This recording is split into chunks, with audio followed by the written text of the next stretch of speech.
Hey, what is going on, everybody? How are you all doing today? I hope you all are having a wonderful and fantastic day today, and if not, hopefully you all will have a better tomorrow. So, today I'm going to have a discussion on my thoughts on Bumblebee, and this request was by Dark Saber, so shout out to you.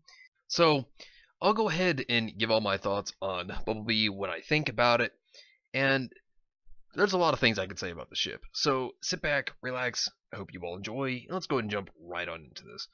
So, I want to make one thing clear first off before I start talking about the shipping. One thing is that I myself am someone who doesn't mind any kind of ship. Whatever you ship is what you ship. I see it more for just fun and entertainment value because that's really the point of what it is to have fun with it. So me personally, when it comes to ships, there are some I will say I like more than others, which I'm going to get into here, and I think that everybody has that perspective when it comes to shipping, that some people will agree with some, and some people won't. And that's fine. I think it's just fun to ship whatever you enjoy shipping. Just remember, always have fun with it. But shipping itself predates way longer than the term shipping. And of course, one of the first, most popular and accepted shippings was between the characters Kirk and Spock from Star Trek.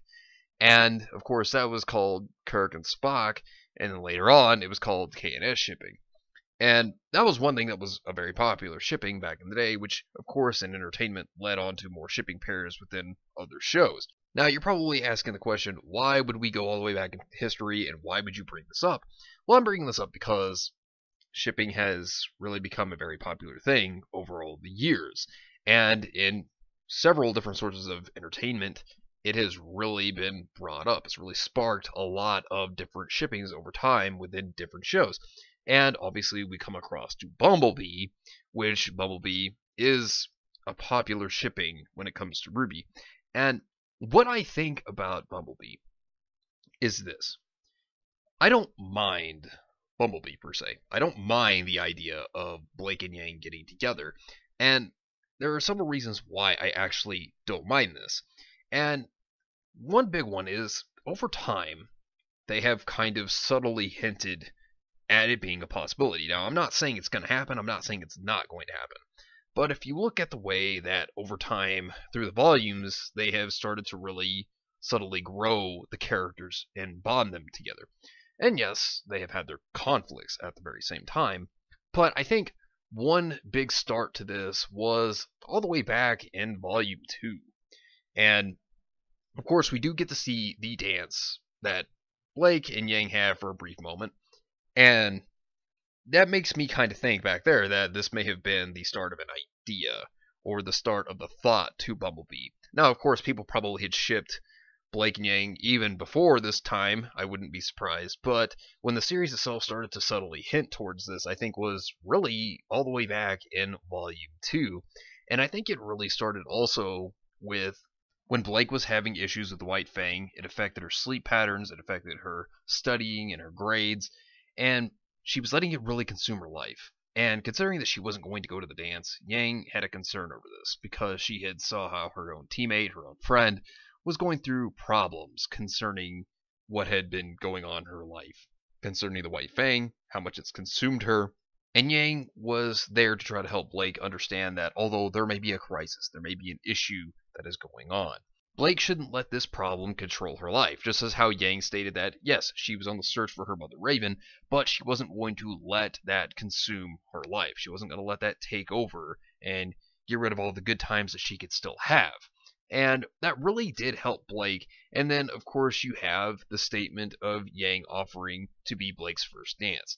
So I think that really sparked up a lot of things there. And then when you have Volume 3 come along, we have the Mercury incident, where Emerald used her own semblance to trick everybody into thinking that Yang was actually the one who assaulted Mercury when it was the other way around. And Blake was then not very trusting towards Yang because of the incidents of Adam, and how he always stated that his problems, whenever he would go out on missions and something would happen to somebody, it would just be an accident.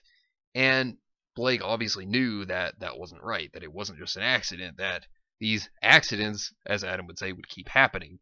And this led her to not trust Adam, and for her to also run away from the White Fang. And then, of course, whenever she tells Yang if you can tell me, look me straight in the eyes and say that you didn't really mean it, then yeah, I can believe you. And it really seemed that when it comes to that moment, if anyone's trust mattered the most to Yang, it was actually Blake's. So that seemed very important to Yang. And then we actually have the Adam incident where Blake gets stabbed. Yang then decides to lunge in and save her, and she loses her arm in the process. And then, of course, Blake helps Yang escape because they needed to get away from Adam. And Blake always ran away like she did previously. As Adam stated, she was going to run away again, and that's what happened. And looking at the incident that occurred there, you can definitely tell that Blake is blaming herself for the incident that actually happened to Yang. And yet again, what happens? She runs away. And it was another disheartening moment for Yang. And it's actually a sad one because Yang had trusted Blake for so long, and then all this build up to them being friends and being close, then Blake just vanishes. And anyone that anybody would be close to, it would hurt them to lose that support. It would hurt them to lose that person they've become close to. And that's why when Yang actually says that she doesn't care about Blake running away, she really does. She's just hiding how she really feels at that moment. And one thing I did like about Volume 5, and yes, Volume 5 has many issues, but if there's one thing that I was okay with in Volume 5 was when Yang actually talks to Weiss and expresses her feelings about Blake leaving. Because here, it really feels like we're getting the whole Yang has feelings for Blake, and it's more than just a friend. It's like she stated that how she was obviously there for Blake. Why couldn't Blake understand that whenever Yang needed her, that she should have been there for her whenever Yang needed her the most? And it's a sad thing, but I thought that it was a good moment because it shows how much Blake hurt Yang by leaving. It shows how much pain this really caused. And if there's one thing when it comes to this, I want to bring up other evidence as well, is that some of the songs have actually really led to this. All That Matters, as well as Bumblebee, which Bumblebee is from Volume 4 soundtrack, and All That Matters was from Volume 5. We know that Bumblebee is from the perspective of both Blake and Yang. It is both of their perspectives on each other. And in the song, this is Blake's perspective. Now the flowers are in bloom, and you've chased away my darkness and gloom. When the wind blows through the trees, and your voice is like a song in the breeze, my doubts disappear every time that you're near. The clouds seem to run from the sky.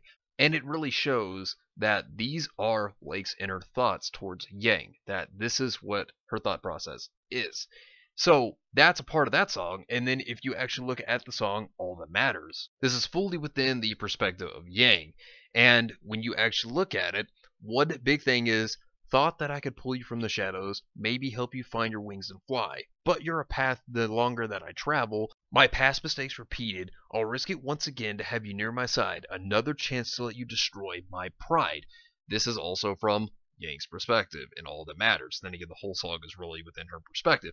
But the point that I'm making here is that there is evidence that supports Bumblebee and that it has a possibility of happening. It just depends on where the writers want to go, where RWBY wants to go with the idea of Bumblebee. Do they want it to happen? Do they not want it to happen? That's up to them to decide. But if you think about it, when you look at characters and when you look at people in real life, big thing is, the more two people interact, the more two people bond with each other, they become closer to one another. You gain trust and respect for that other person, and it could even manifest into love. You could learn to love that other person over time. That is always a possibility. And subtly, over time, they have shown that there could be a possibility of Bumblebee becoming a thing. Now, it's up to them whether they want to make it a thing, but there are possibilities here, and there's evidence that supports the claim of Bumblebee potentially becoming a thing in the future. And there's one big thing I want to take to note also.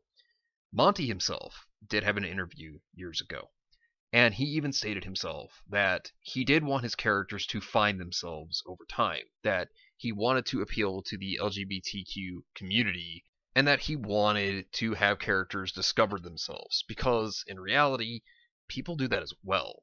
And that's real. People need to have time to try to figure out who they are, and to find yourself, you do have to do some soul searching. And I like that Monty had that mentality because, people do that.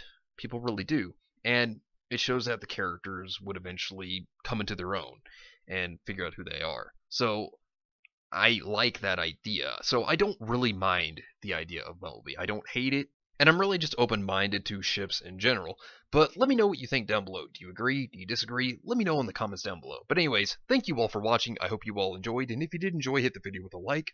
Subscribe if you want to see more content like this, and share this with your friends if you found this informative or useful. Well, anyways, I hope you all have yourselves a wonderful and fantastic day today. And remember, if today was not a good day, tomorrow could always be better. Take care of yourselves and everyone around you, and have yourselves a good one out there, everybody.